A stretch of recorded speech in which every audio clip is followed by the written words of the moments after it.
안녕하세요. cellist Isang Enders입니다.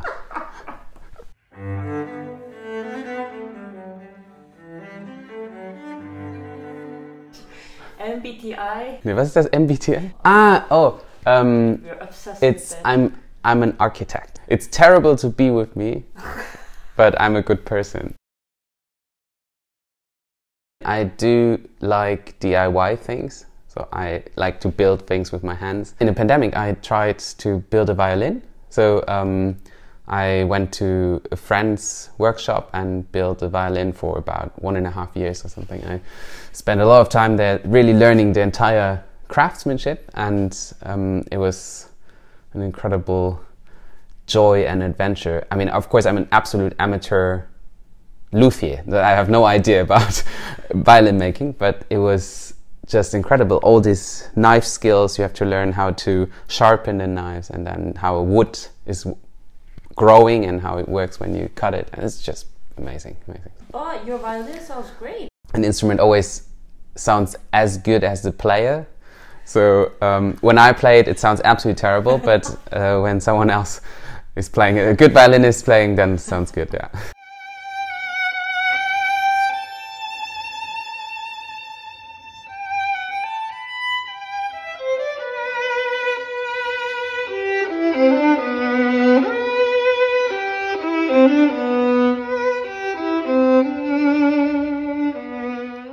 I want to actually copy my current cello I got by Carlo Tononi, and so the Beers Violin Society is lending me a beautiful cello, and of course it's absolutely out of reach for me to purchase it.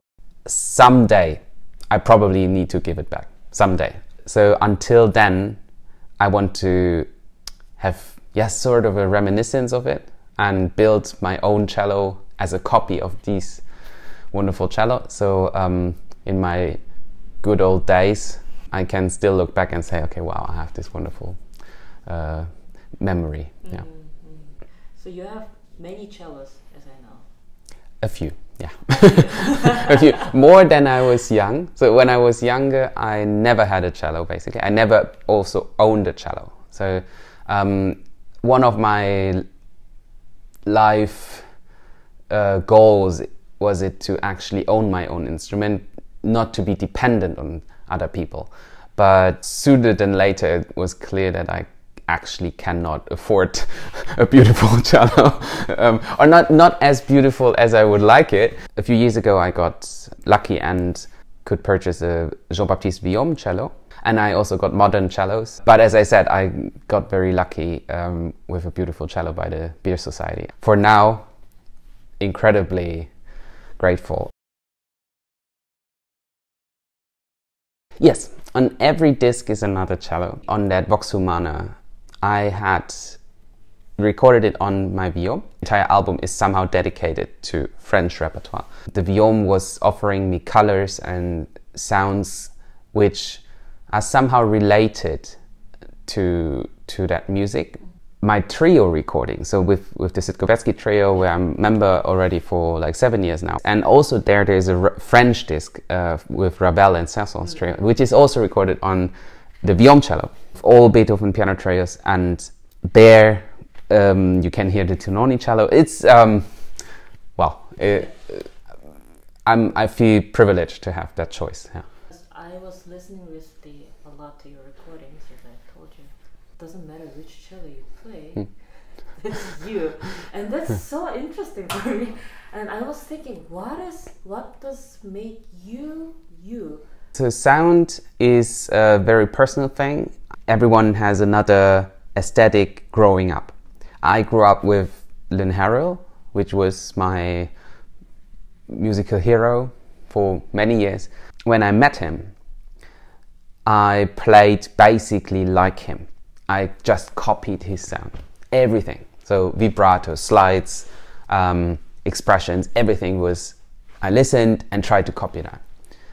So after a while, when he taught me, he then somehow cut off contact. And I was like, why? What happened? So, I mean, did I do something wrong? Or... And like a year later, we got back together. And then he said, he wanted me to find my own sound. And it was very helpful. So now I feel like I have like this feeling of a library.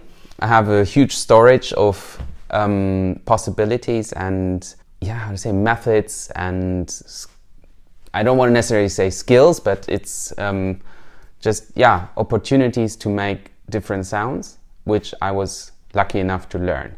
So if I want to express something in a certain way or at a certain moment, I feel I can open the closet and look into it and say, like, okay, I picked this and that, which is great. I think of sound as a balance between listening, reflecting, and then having a vision. So I imagine something which will then hopefully happen in the future, like in the next second or next 2 seconds. I think the main reason why we practice is actually to get closer to that vision. If you ever meet someone who actually is able to absolutely catch that vision, tell me. So I want to meet him, but it's very I find that very hard. It's just that thing of imagining something and then being able to actually produce it. Reproducing is very easy. So if someone else makes a color or someone else makes a sound, to reproduce that, everybody can do that somehow. But not everybody. I think the true vision, the true challenge is the imagination. The instrument can evolve or can elevate your sound imagination. So if you are able to just play and the instrument is somehow magically doing what you think it should do, that is a moment when we probably fall in love with that particular instrument. That's why it's a little bit this Harry Potter effect. Yeah.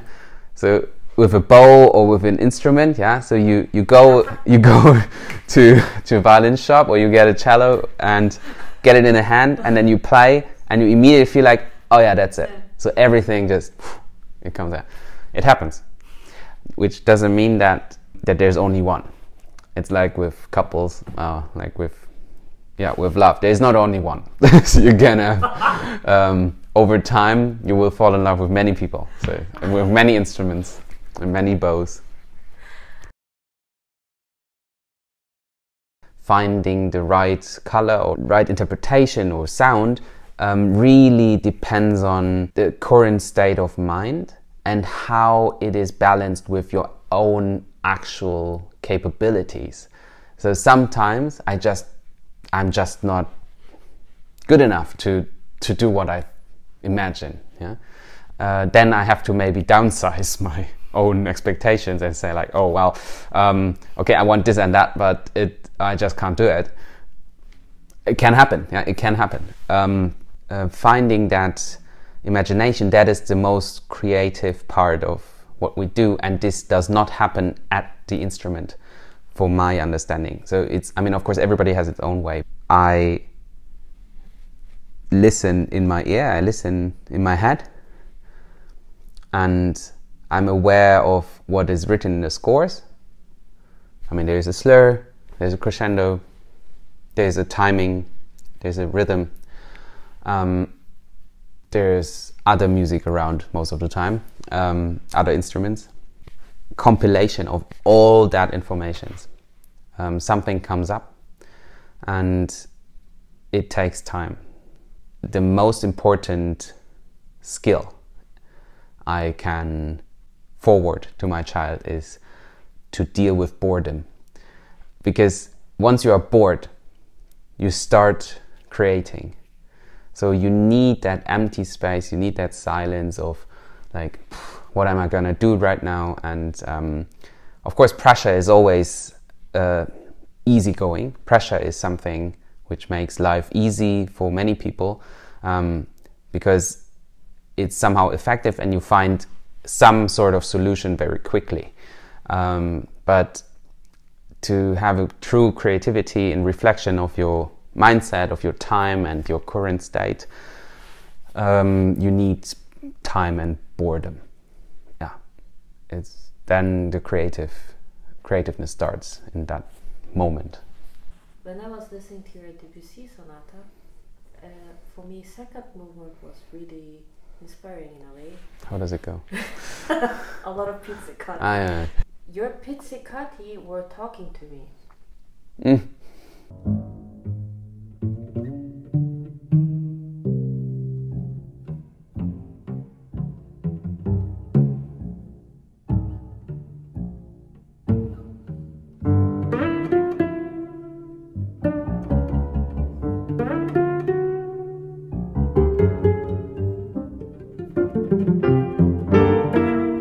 Talking through the music, is that something for you? Yeah.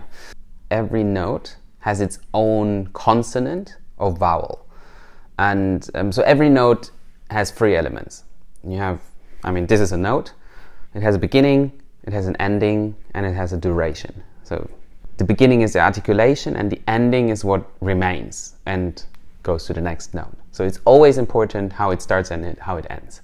It's the most boring thing if you read a book or listen to someone talking and he's repeatedly using the same words.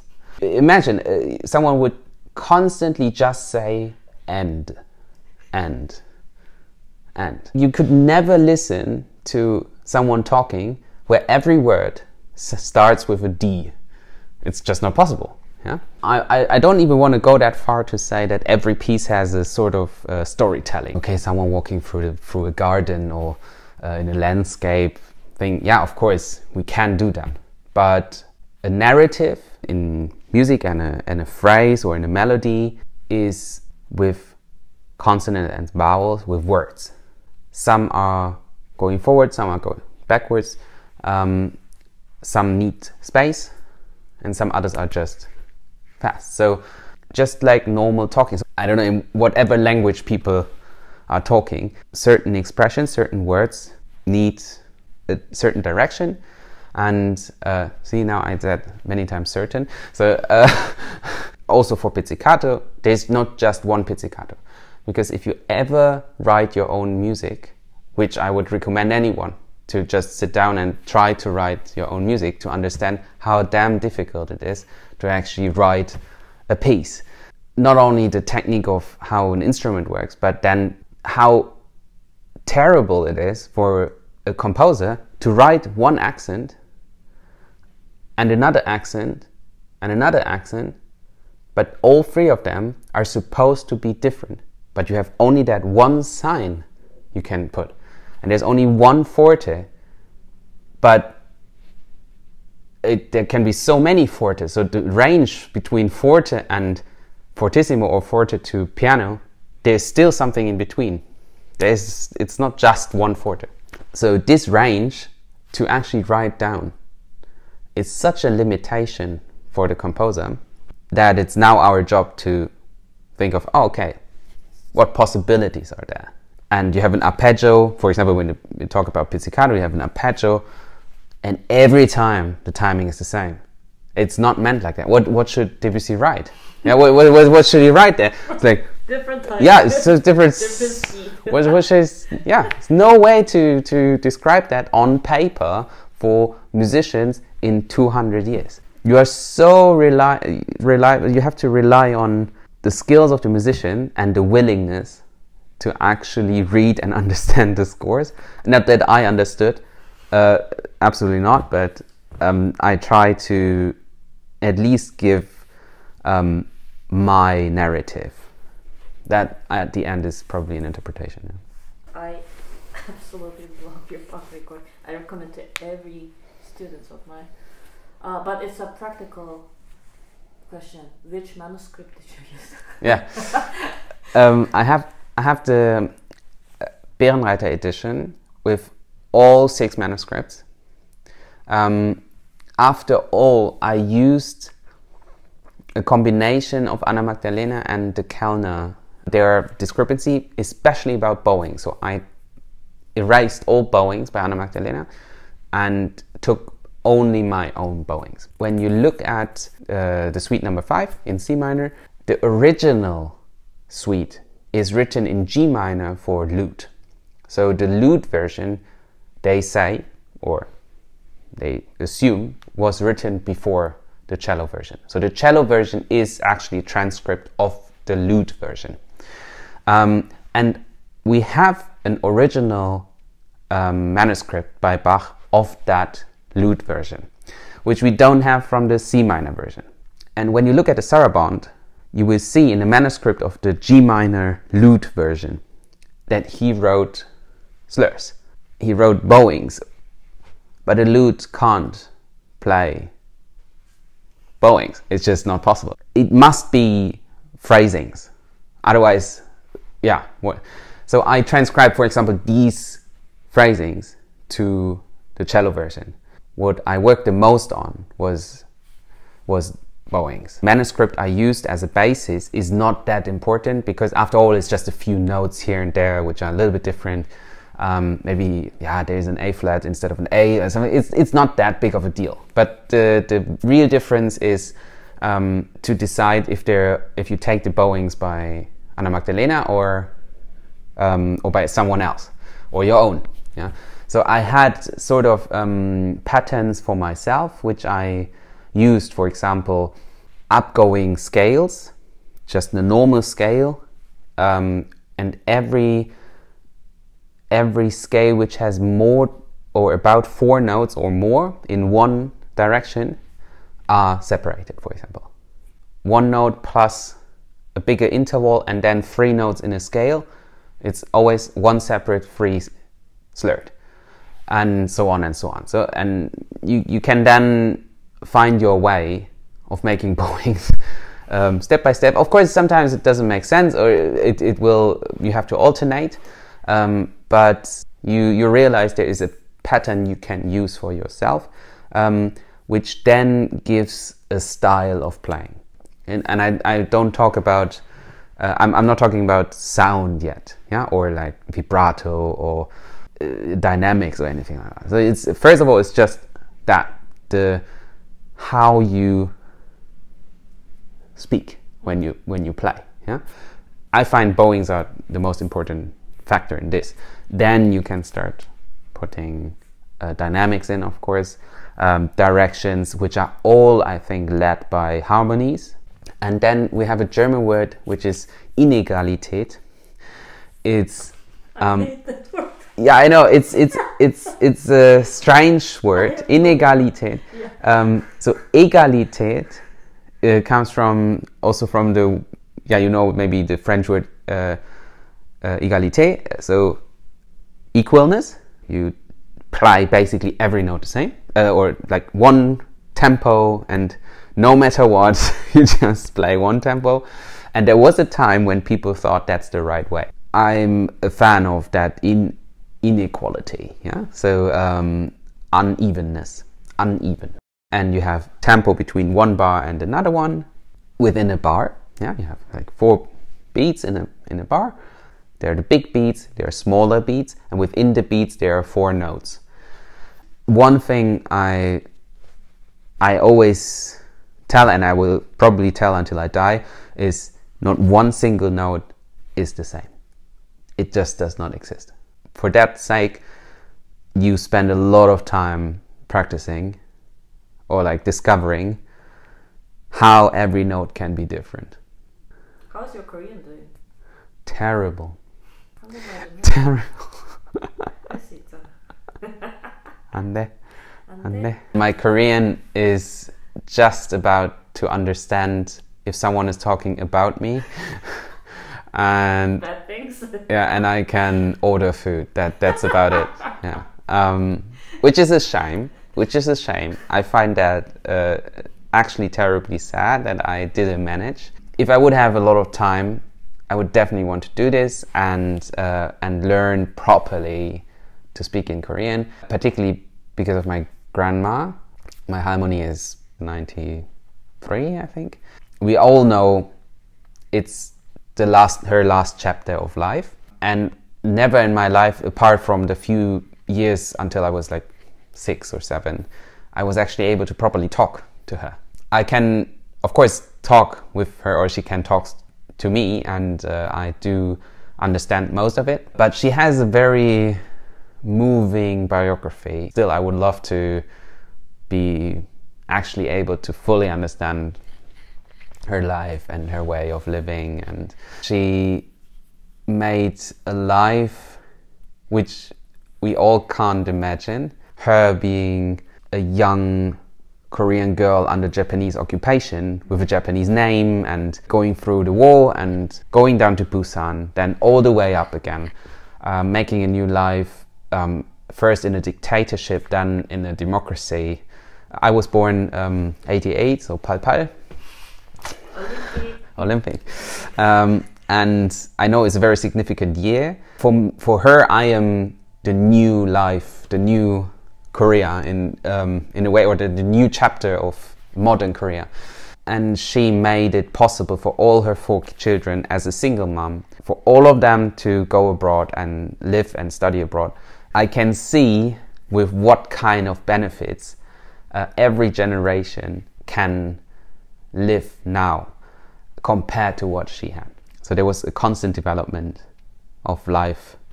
And now my son doesn't have to worry about anything, which is unbelievable. We feel very blessed in a way.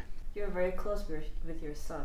I traveled about 2/3 of the year, which is a blessing. So first of all, I mean, I can call myself lucky that I'm actually doing this, because many others did not came out of the pandemic in that way. So I'm happy for that life, and I can travel the world, which is also great, but means also I spend a lot of time in airports and hotels and away from my son. Yes, this is a sacrifice I have to do. Every other day I'm home. Every other day I'm with my son full time. So I take care of him no matter what, and I also travel with him. So last year he traveled all around the world. Actually, we've been to America, we've been to Korea and many other countries. Egypt? No, not Egypt. No, but Turkey, Portugal. I don't know. Yeah, so there are many places we went, and he is very excited about it. And I mean, he's just 4 years old, so he has, as I said, he has a life I could never have dreamt of back then. I take that very serious to be best father possible at that current moment. Obviously, I also have my own duties and my own wishes. I want to work. I want to, not for the sake of working, but I do like what I do. So I mean, I want to play, I want to travel, and I want to perform. So that I want to do that. It makes me happy and satisfied in some way, but I'm always happy coming home. And when I'm home, I do all duties. I cook, bring him to the nursery, and play all afternoon. I'm a full stay home daddy. It sounds very easygoing, but definitely that's the hardest challenge of my life. So to be a father, you mean? Yeah, to be a father, and I take a lot of responsibility for him, and also cannot imagine it differently. So it's just a matter of fact. So always he's my first priority, and I would always leave everything behind if something is needed or to fulfill my responsibilities. So this is maybe a different lifestyle than our fathers had or our grandfathers had, and of course the demands on dads, on fathers today are different than in the further generation, but I don't see it as a burden. It's a blessing that way, and I feel our relationship is very sustainable. So it's sustainable in the sense of that there will be a time when we both can appreciate that very much. I hope so. I mean, I hope I don't screw this up, yeah? I don't want to screw this up. Of course, everything has a price, but that's definitely worth it, yeah. How do you work on yourself? For sure, a part of me is a little bit tortured by perfectionism. So I definitely challenge myself every day, and there is this inner drive to develop. But to develop and optimizing are a little bit different things. So if you go for a neoliberal approach, which means like a capitalistic, modern, Instagrammable approach, yeah. So you did to optimize everything, yeah. So like how you look, you go to the gym 4 times a week, and you look pretty and make your hair, and then you have a successful online presence, and so on and so on. This might be not my thing, but what I think is important to develop is a constant curiosity, a curiosity towards everything I see. So I seek inspiring encounters, and I seek creativity, and a lot of also facts. I read newspapers every day. Several times a day. I read books constantly, mainly non-fiction books on some topics. It can be feminism, it can be racism, but also just physics, sound, or music history. But music is not necessarily the main topic I read, for example. It's just, there's so many things you can read about. Life is full of surprises. I like to read in several languages, and it's very fulfilling, but my approach is not to make myself a perfect human being. Yeah, I got this life as a gift, or my time is a loan. I just got it, and it will go away. And this time is very limited, and it can be over tomorrow. So what do I want to do with that time? And I feel it's my responsibility to fill this emptiness in my body, yeah, and in my brain, with everything I can see out there. And I would somehow find it a disgrace if I die and I return an empty body to God. So it's just, I feel that's not a life approach. And the last question. 이상에게, 김사라란. What is Sara Kim for 이상? 김사라 누나. 누나 아니야. 아니야? 왜? 아니야. 김사라 진짜 좋은 친구예요. I like your resilience and your toughness, and you're a very creative and very humble person. And the most impressive thing I found is that through difficult times, which we all have, you are never vain. So I remember saying, sometimes life is just difficult. And you said, well, I could also work at a supermarket. I'm fine. Yeah? And I find that incredible, because I think I have too much vanity for that. I can't see that for myself. I could not, I don't know, I would not work in a supermarket. I just can't imagine. But I adore that you can do that. No, I find that impressive, and a very, very humble approach to life. Very respectable and inspiring. Yeah. That's just a funny question, but now I'm very touched by your answer. Thank you. 감사합니다.